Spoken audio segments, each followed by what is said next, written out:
Hello दोस्तों, मैं संजय कुमार गुनावत और मैं आपको बताने वाला हूँ आज कोशिका की संरचना तथा कोशिकांगों के बारे में। कोशिका में निम्नलिखित संरचनाएं या कोशिकांग पाए जाते हैं। फर्स्ट है केंद्रक। एक कोशिका में सामान्यतः एक ही केंद्रक होता है, कभी कभी एक से अधिक भी पाए जाते हैं। केंद्रक जंतु कोशिका व पादप कोशिका दोनों में पाया जाता है, परंतु यह केवल यूकेरियोटिक कोशिकाओं में ही पाया जाता है। केंद्रक आकार में गोलाकार या अंडाकार रचना वाला होता है। कोशिकांग होता है। केंद्रक संपूर्ण कोशिका पर नियंत्रण रखता है। कोशिका विभाजन के समय केंद्रक का भी विभाजन होता है। केंद्रक दोहरी इकाई झिल्लियों से बना होता है। इसकी ऊपरी या बाहर वाली झिल्ली को बाह्य कला तथा इसके नीचे वाली कला को अंतः कला कहते हैं। केंद्रक कला के अंदर केंद्रक में कुछ कणनुमा पदार्थ पाया जाता है, जिसे केंद्रक द्रव्य कहते हैं। केंद्रक द्रव्य के अंदर कुछ उलझे हुए धागे नुमा संरचनाएं पाई जाती है, जिन्हें क्रोमेटिव धागे कहते हैं। इन क्रोमेटिव धागों में गुणसूत्र उपस्थित होते हैं, जो डीएनए व प्रोटीन के बने होते हैं। केंद्रक द्रव्य में गोलाकार कुछ कणनुमा रचनाएं पाई जाती है, जिन्हें केंद्रिका कहते हैं। केंद्रक कला के बीच बीच में छोटी छोटी छिद्र पाई जाती है, जिन्हें केंद्रक छिद्र कहते हैं। केंद्रक छिद्र केंद्रक द्रव्य तथा कोशिका द्रव्य के आवागमन में मदद करता है। केंद्रक की बाह्य कला पर कुछ कणनुमा रचना उपस्थित होती है, जिन्हें राइबोसोम कहते हैं। इसके अलावा बाह्य कला पर कुछ शाखायुक्त रचना पाई जाती है, जिसे अंतःप्रद्रवी जालिका कहते हैं। केंद्रक का कार्य कोशिका के अंदर पाई जाने वाली सभी कोशिकांगों पर अपना नियंत्रण रखना। केंद्रिका प्रत्येक केंद्रक में एक या अधिक केंद्रक का पाई जाती है। कोशिका विभाजन की कुछ विशेष अवस्थाओं में ये लुप्त हो जाती है, परंतु बाद में पुनः स्पष्ट दिखाई देने लगती है।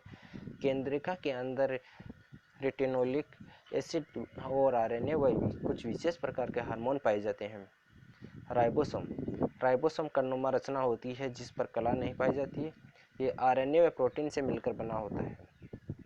ये जंतु व पादप कोशिका तथा प्रोकैरियोट्स व यूकेरियोट्स दोनों में कोशिकाओं में पाए जाते हैं। राइबोसोम के प्रकार। First 17S ribosome.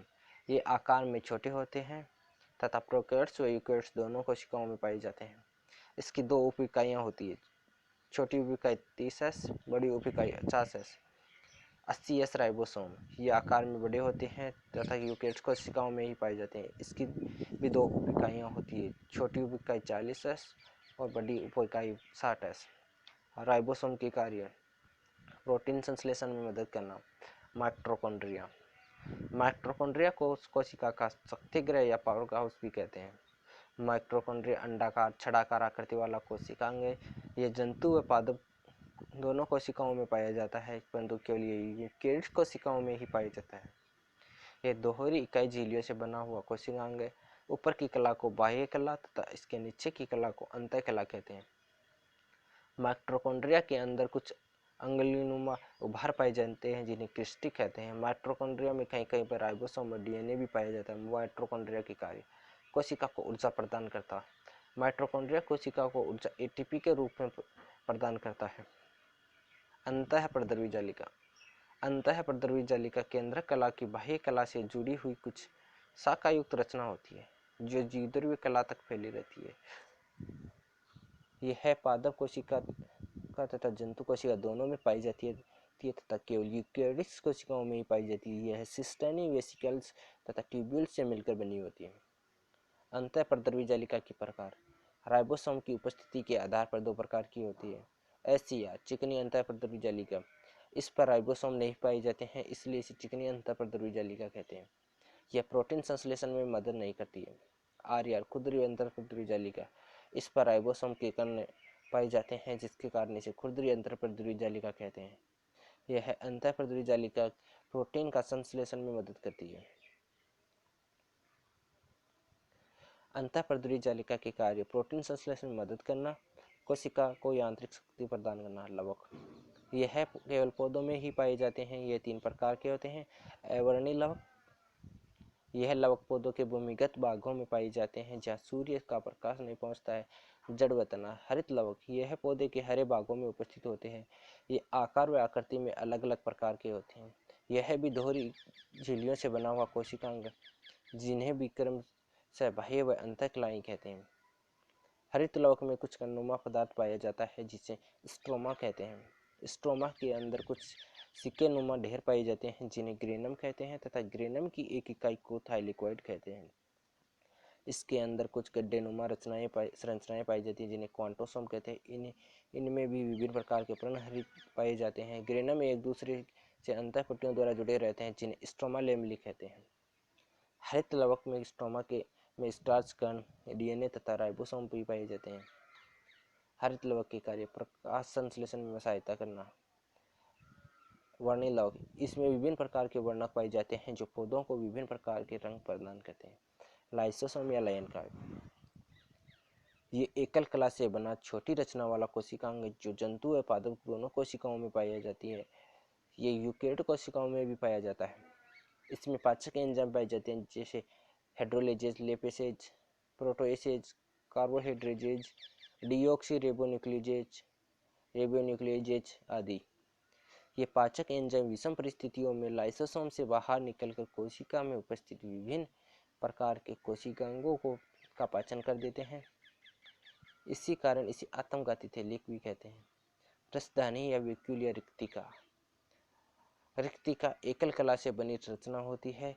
ये पादप कोशिका में आकार में बड़ी होती है तथा जंतु कोशिकाओं में आकार में छोटी तथा अनुपस्थित होती है। ये प्राय यूकेरियोट कोशिकाओं में पाई जाती है। रिक्तिका में पाई जाने वाली कला को टोनोप्लास्ट कहते हैं। रिक्तिका के अंदर जल, रस, उत्सर्जित पदार्थ जो कोशिका के लिए महत्वपूर्ण हो आदि पाए जाते हैं।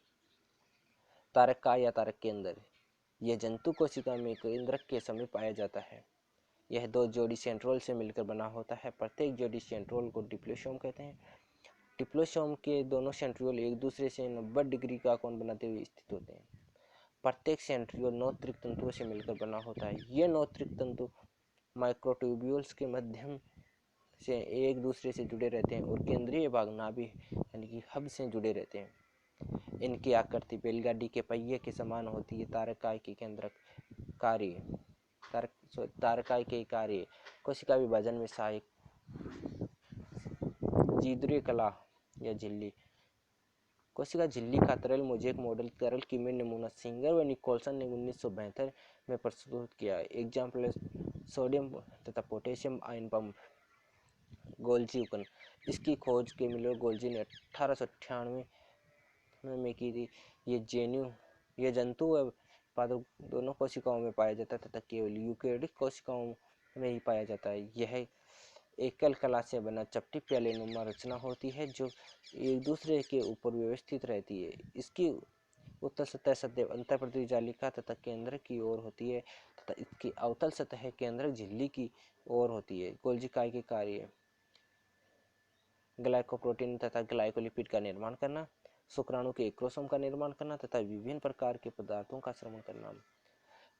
दोस्तों, और अधिक जानकारी प्राप्त करने के लिए आप हमारे ऑफिशियल वेबसाइट onlinehindiGyan.in पर भी विजिट कर सकते हैं और हमारे यूट्यूब चैनल को सब्सक्राइब तथा बेल आइकन को प्रेस कीजिए जिससे कि आप आने वाले आगे के वीडियो को सबसे जल्द और सबसे तेज प्राप्त कर सकते हैं। धन्यवाद।